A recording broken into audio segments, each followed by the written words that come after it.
இன்றைக்கான mini vlog பார்க்கலாமா? இது ஃப்ரைடே ஸ்பெஷல். இன்றைக்கி எடுத்தது சுட சுட அப்லோட் பண்ணிட்டேன். ஃப்ரைடே அன்னைக்கு காலை சாப்பாடு பெருசாக ஃபோக்கஸ் பண்ண மாட்டேன். மதியான சாப்பாடு ஸ்பெஷலாக செய்கிறது. அதனால் சிம்பிளாக காலையில் வேலையை முடிச்சு விட்டுருவேன். சாண்ட்விச் மேக்கர் வாங்கினது ரொம்ப வசதியாக தான் இருக்குது. 10 நிமிஷத்துலேயே வேலை முடிஞ்சிருது. ஆனால் அந்த 10 நிமிஷம் கரண்ட் இருக்கணுமே. இங்கே அந்தமானில் இப்போ ரொம்ப பவர் கட் ஆகுது. காலையில் 6 மணிக்கு போனால் எங்களுக்கு 8 மணிக்கு தான் வருது. முன்னாடியே எந்திரிச்சு ஹீட்ரு போடுறது, வேலையை முடிக்கிறதெல்லாம் செஞ்சிடுறது. ஒரு பக்கம் லஞ்ச் பாக்ஸை பேக் பண்ணி டாட்டா காமிச்சிட்டு உடனே மதியான வேலையை ஆரம்பிச்சிட்டேன். ஏன்னா வீட்டில் எல்லா ஜாமானும் ரெடியாக இருந்துச்சு. மட்டன் தால்ச்சாவில் ஏன் தயிர் சேர்க்குறீங்க அப்படின்னு கேட்டிருந்தீங்க. ஏன்னா எனக்கும் தெரியாதுப்பா. நம்ம 1000 வீடியோ ரீல்ஸ் பார்த்து சமைச்சாலும் அது நல்லா வருமா வராதான்னு சின்னதாக ஒரு டவுட்டாவது இருக்கவங்க இல்லையா? ஆனால் அம்மா சொல்லிட்டா அதுக்கு அப்பீலே கிடையாது. கண்ணை மூடி சமைப்போம். நம்பிக்கை ரெசிபி மேலே இல்லை, நம்ம அம்மா மேலே.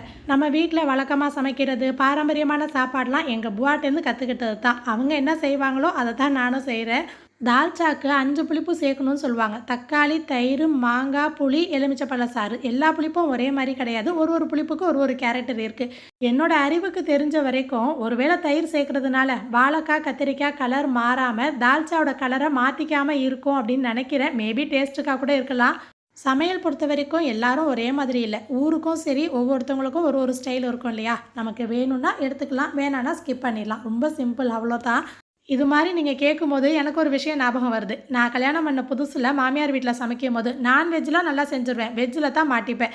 தெரியாத மாதிரியே காட்டிக்க மாட்டேன். உடனே அம்மாட்ட இல்லைனா எங்கள் ஹாலானா சித்தி கால் பண்ணி கேட்டுட்டு தெரிஞ்ச பிள்ளை மாதிரி வந்து சமைச்சிருவேன். இந்த மாதிரி ஒரு டவுட் வந்தால் நீங்கள் யார்கிட்ட கேட்டு கிளியர் பண்ணுவீங்க? அவங்க யாருன்னு கமெண்ட்டில் மென்ஷன் பண்ணுங்கள். எனக்கு பிரியாணினா பிரியாணி மட்டும்தான். அதில் தால்ச்சா ஊற்றி சாப்பிட மாட்டேன், செட் ஆகாது. அதேமாதிரி கத்திரிக்காய் பச்சடியும் வைக்க மாட்டேன். இவங்களும் ஆசிரம் தால்ச்சா இருந்தால் ஊற்றி சாப்பிடுவாங்க, இல்லைனா வெறும் பிரியாணியும் சாப்பிட்ருவாங்க. அதனால் பலவு சோறு செய்கிற அன்னைக்கு தால்ச்சா வச்சுருவேன். குருமா விட தால்ச்சா காம்பினேஷன் எங்கள் எல்லாருக்குமே ரொம்ப பிடிக்கும். சைட் டிஷ்க்கு இந்த மாதிரி கத்திரிக்காய் பச்சடி இல்லைனா வெண்டைக்காய் பச்சடி கடைசியாக கெட்டியான தேங்காய் பால் ஊற்றி செய்வோம். அன்றைக்கி வீட்டில் தேங்காய் இல்லையா? அதனால் வேர்க்கடலையும் எல்லாம் அரைச்சி தூள் பண்ணி பிரியாணிக்கு செய்வாங்க பாருங்கள். அந்த கத்திரிக்காய் பச்சடி தான் பண்ணியிருந்தேன். கூடவே சிக்கன் 65 முட்டையும் அவிச்சு போட்டுட்டேன். சிக்கன் சுக்கா மாதிரி பெப்பர் கிரேவிலாம் வச்சா பலாவ் சோறுக்கு நல்லா செட் ஆகும். ஆனால் பிள்ளைங்களுக்கு ஃப்ரை பண்ணுறதும் பிடிக்கும். வேலையும் ஈஸியாக போயிடுமேன்னு அதுவே வச்சாச்சு. வெள்ளிக்கிழமை மட்டும் டைம் டார்கெட் வச்சு தான் நான் சமைப்பேன். காலையில் 11 மணின்னு டார்கெட் வச்சுருந்தேன். 11:30க்குள்ளேயே வேலை எல்லாத்தையுமே முடிச்சுட்டேன்.